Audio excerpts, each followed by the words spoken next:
Oi, gente, sejam bem-vindos a mais um vídeo aqui no canal. Eu sou a Tuane e eu conto aqui relatos sobrenaturais para vocês. Ontem eu fiz uma coletânea com vários relatos sobrenaturais e hoje eu vou dar continuidade em alguns que ficou faltando porque o vídeo ontem já estava muito longo. Mas antes que eu me esqueça, já aproveita, já se inscreve aqui no canal. Se você ainda não é inscrito, já curte e compartilha o vídeo, que já me ajuda bastante a crescer aqui na plataforma, e deixa nos comentários o que vocês gostariam de ver por aqui. Lembrando que aqui na descrição do vídeo vai ter o e-mail para vocês mandarem os relatos, caso vocês tenham alguma história parecida com as que eu conto aqui. E pode me seguir também nas redes sociais, que também vai ficar aqui na descrição, TikTok e o Instagram. Eu coloco geralmente algumas partes das coisas que eu conto aqui pra vocês nas outras redes. E sem muitas enrolações, vamos embora pro vídeo. Eu vou dar continuidade no de ontem e hoje eu já vou partir para a Casa das Orações que Não Cessam. Isso aconteceu em Pernambuco, no ano de 1956. Em Caruaru, interior de Pernambuco, havia uma casa simples, pequena, mas de onde se ouvia todas as noites um coro baixo e constante de oração. Os vizinhos diziam que a família que morava lá era profundamente devota.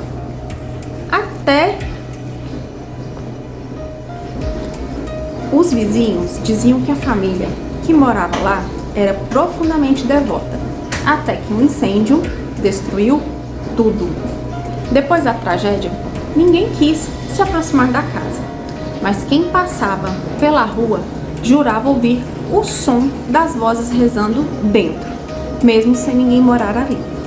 Um padre local, curioso, entrou com um gravador portátil, gravou ali por alguns minutos e quando ouviu a fita, havia dezenas de vozes repetindo a mesma prece: Pai, livra-nos do fogo eterno.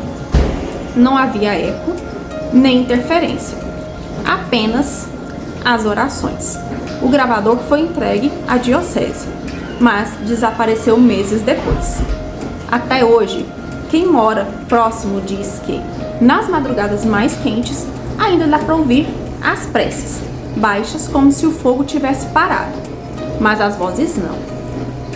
Este caso ele foi registrado no Diário de Pernambuco, em 1956.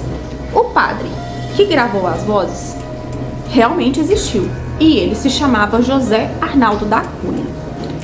A casa foi demolida, mas os vizinhos ainda evitam aquele terreno. O próximo acontecimento foi no hospital, em San Michele, ali em Roma, na Itália, no ano de 1924.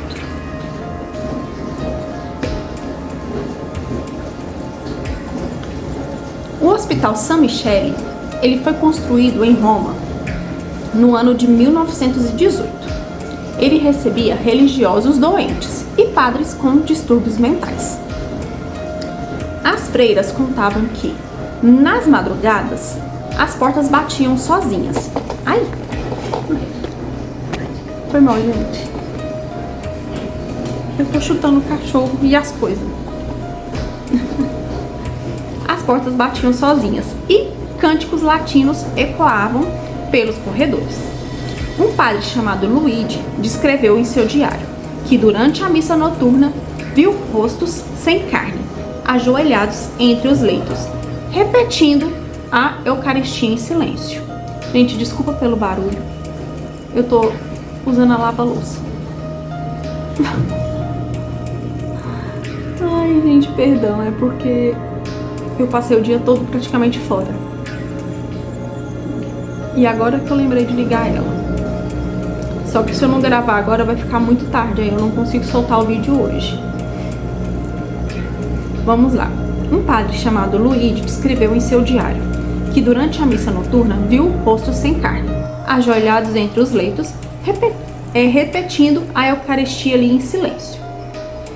Em 1924, o hospital pegou fogo. Nenhum corpo foi encontrado, mas os sinos da capela tocaram sozinhos, às 3 da manhã, e pararam apenas quando o prédio desabou. Depois dessa tragédia, as freiras foram transferidas, e os moradores dizem que às vezes o som dos sinos voltam distantes, ecoando do nada. O Hospital Saint-Michel realmente existiu, e os registros da Ordem Franciscana mencionam o incêndio ali em 1924 e 100 vítimas localizadas. Até hoje, ninguém conseguiu explicar o porquê os sinos tocaram enquanto o prédio ardia em chamas. O Menino do Terço, Juazeiro, Ceará, 1971. Durante uma procissão em Juazeiro, uma criança de 7 anos desapareceu. Ela se chamava Bento. Ele carregava um pequeno terço azul e andava ao lado de sua mãe. Buscas foram feitas, a cidade inteira se mobilizou, mas essa criança nunca foi encontrada. Semanas depois, o padre da paróquia afirmava ouvir passos leves dentro da igreja, sempre à noite. Um dia, ao entrar, viu a vela do altar acesa, sozinha, e um terço infantil pendurado no crucifixo. Alguns fiéis juram ter visto a criança ajoelhada diante do altar, rezando em silêncio. Quando a mãe foi chamada, ela entrou na igreja e a vela apagou sozinha, no chão o terço queimado. O padre nunca mais celebrou uma missa à noite. Snow, para! Este caso ele foi relatado por missionários de Juazeiro em 1973. Há registros do desaparecimento de um menino chamado Bento Alves, confirmados pela paróquia. O terço foi guardado pela igreja até hoje.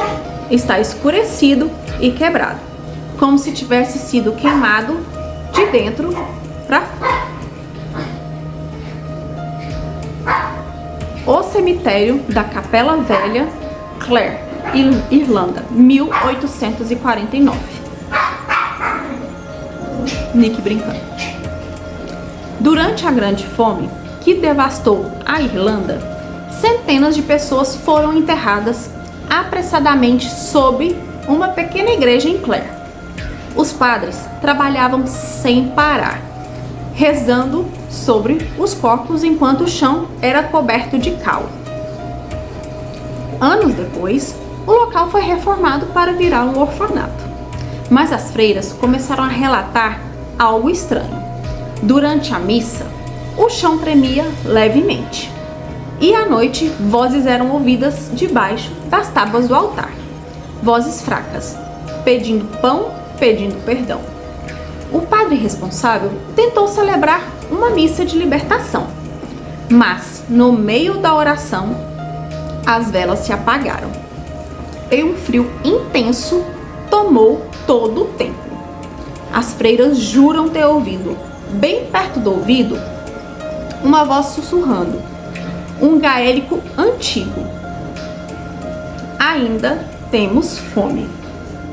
O padre encerrou o ritual e selou aquele altar com cimento, e o orfanato foi fechado meses depois.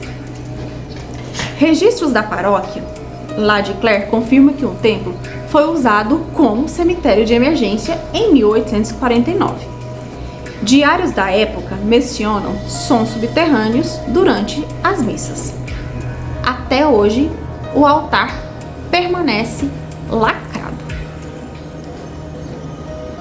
A Procissão dos Mortos, Ilhéus, Bahia, 1952. Na beira-mar de Ilhéus, moradores começaram a relatar algo impossível. Uma procissão silenciosa que caminhava toda sexta-feira, sempre à meia-noite.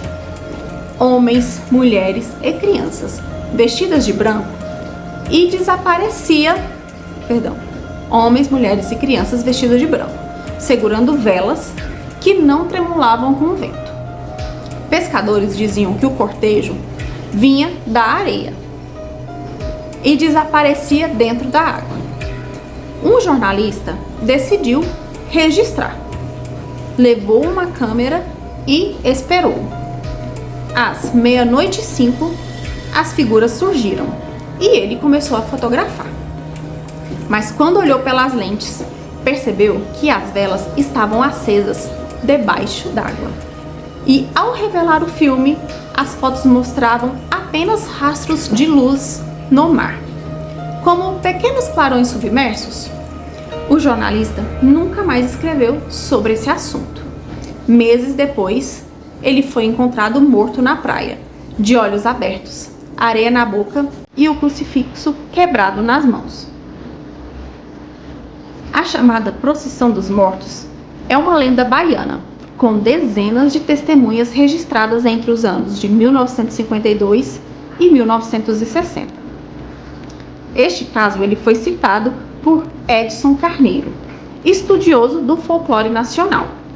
Nenhuma das fotografias originais foram recuperadas até hoje. Mamãe tem que gravar, filha.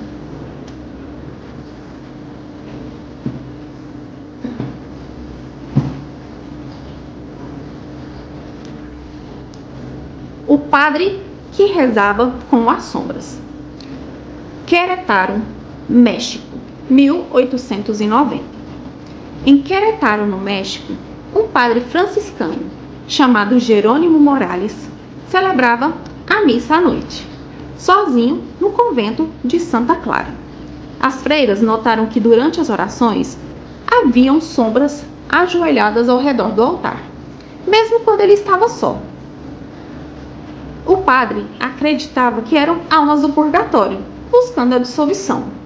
Até que um dia, durante a consagração, as sombras começaram a mover os lábios. Ele caiu de joelhos e as freiras correram para ajudar. Quando acenderam as luzes, o padre estava de olhos abertos, murmurando em latim: "Eles rezam comigo, mas não me veem." Dias depois, o padre desapareceu. A batina foi encontrada pendurada no altar, seca, mas coberta de cinzas. As sombras, dizem, continuam aparecendo nos vitrais ao pôr do sol. O caso foi registrado nas crônicas do convento de Santa Clara, o documento real do arquivo franciscano de Querétaro. A menção direta a um padre Morales desaparecido em 1890. E nenhuma explicação oficial foi dada. Gente, o vídeo de hoje vai ficar um pouquinho mais curto. Eu espero que vocês tenham gostado. Não se esqueça de se inscrever se vocês ainda não são inscritos. E a gente se vê no próximo vídeo. Beijos. Tchau.